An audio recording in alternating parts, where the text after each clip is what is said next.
Good evening, students. Today I will discuss about the VSEPR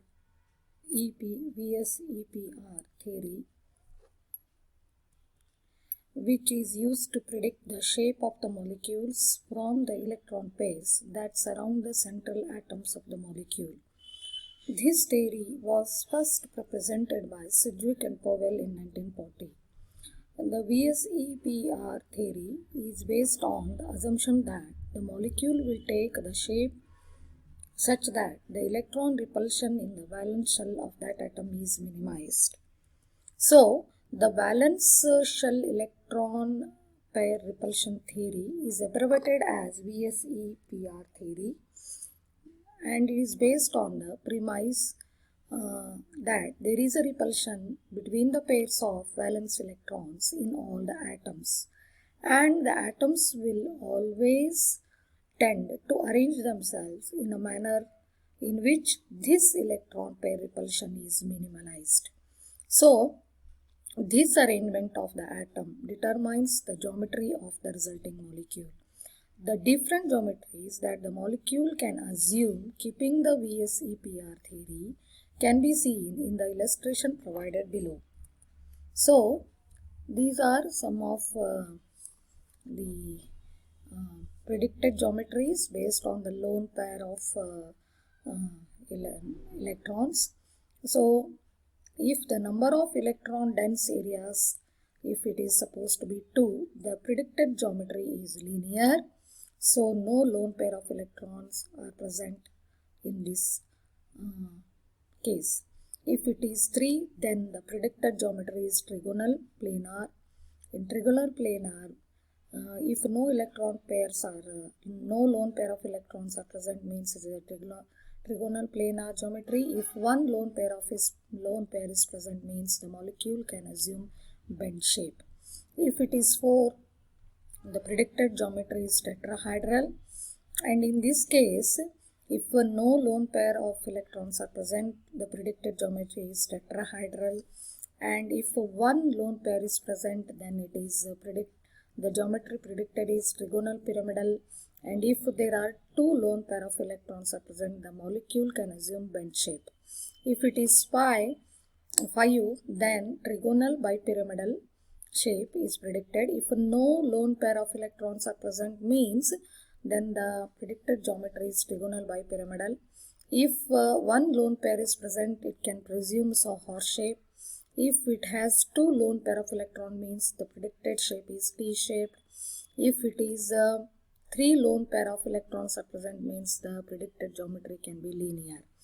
If it is 6, then the geometry is octahedral.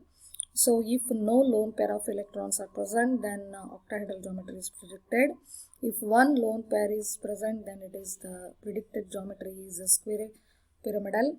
If 2 are present, then it is a square planar. If 3, then it is T-shaped. If it is 4, then the predicted geometry is linear. So, like this, it can be presumed. So, according to VSEPR theory, the repulsion between the 2 electrons is caused by Pauli's exclusion principle that has greater importance than the electrostatic repulsion in the determination of molecular geometry. So, according to the postulates of VSEPR theory, in polyatomic molecules, that is molecules made up of 3 or more atoms, so one of the constituent atom is identified as the central atom, to which all other atoms belonging to the molecule are linked.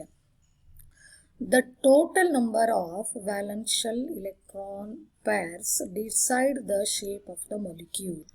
The electron pairs have the tendency to orient themselves in a way that minimizes the electron-electron repulsion between them and maximizes the distance between them.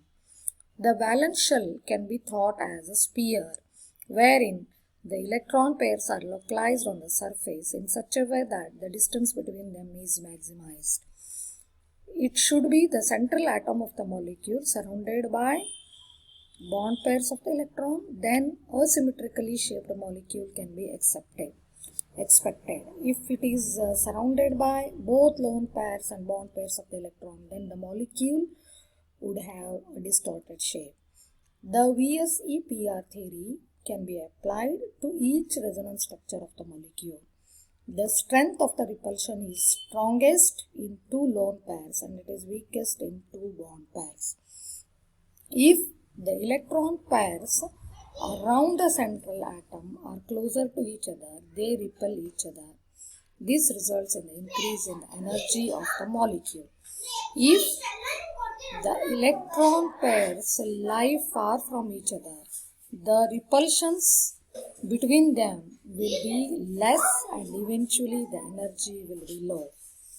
So, there are some limitations of this VSEPR theory. That is mainly, it fails to explain the isoelectronic species, elements having the same number of electrons. That is, the species may vary in the shapes despite of having the same number of electrons. It does not shed any light on the compounds of transition metals. The structure of several compounds are not correctly described by this theory. It does not take into account the associated sizes of the substituent groups and the lone pairs that are inactive. So, it predicts the halides of group 2 elements which have a linear structure, whereas their actual structure is bent one. So, these are some of the limitations. So, in order to predict the shape of the molecule, the following steps are taken. The least electronegative atom must be selected as a central atom. Since this atom has the highest ability to share its electron with other atoms belonging to the molecule, the total number of electrons belonging to the outermost shell of the central atom must be counted. The total number of electrons belonging to the other atoms and used in the bonds with the central atom must be counted. These two values must be added in order to obtain the valence shell electron pair number, which we call it as the VSEP number. So these are some of the VSEP numbers and the predicted shapes which are given in the table. If VSEP number is 2, then the shape is linear. If it is 3, trigonal planar. 4 is tetrahedral. 5 is trigonal bipyramidal. 6 is octahedral. 7th one is pentagonal bipyramidal. So, however, this VSEPR theory cannot be used to obtain the exact bond angles between the atoms in a molecule. And if we take some of the example, let us take the linear shape of the molecule. In this type of molecule, the two places in the valence shell of the central atom, we find the two places in the valence shell of the central atom. They should be arranged in such a manner that the repulsion can be minimized. Example is beryllium difluoride. In trigonal planar shape of the molecule, the three molecules attached to the central atom, they are arranged in such a manner that repulsion between the electron can be minimized. They are towards the corners of equilateral triangle. Example is boron trifluoride. In tetrahedral shape, in two-dimensional molecule, the atoms lie in the same plane, and if we place these conditions on the methane, we get a square planar geometry in which the bond angle between hydrogen-carbon is 90 degree. If we consider all these conditions for three-dimensional molecule, we get a tetrahedral molecule in which the bond angle between hydrogen is 109.28, which is toward the corner of equilateral angle, CH4.